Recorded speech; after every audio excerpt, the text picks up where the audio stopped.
गणित आहे 1,000 रुपये किमतीच्या साडीची किंमत 50% वाढवली आणि एका विक्रेत्याने ती ग्राहकास 25% सूट देऊन विकली, तर ते साडीची विक्री किंमत किती? वर बघता गणित फार कठीण वाटते, पण गणित अतिशय सोपं आहे.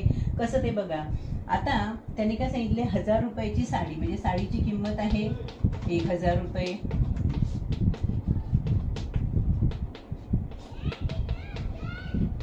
बरोबर. आता 50% वाढवले तर 50% म्हणजे 100ला 50 तर 1000चे किती होणार? 500 रुपये. त्याने काय केली, वाढवलेले आहेत, रुपये लिहिले हे, म्हणजे 1500 रुपये साडीची किंमत त्याने केली. पण त्याने काय केली, 25% त्यांना सूट दिली असं दाखवलेलं आहे. मग 25% म्हणजे मग 100ला 25 तर 1000चे किती होतात? 250. म्हणजे आहे त्या केच्यातून आपण काय करायचे, हे 250 रुपये वजा करायचे. म्हणजे उत्तर किती आलेलं आहे आपलं इथे?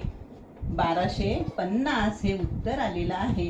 म्हणजे साडीची किंमत किती झाली? 1250 रुपये. बी ऑप्शन म्हणजे 1250ला ही साडी विकलेली आहे. आवडल्यास नक्की लाईक, शेअर आणि सबस्क्राईब करा. धन्यवाद.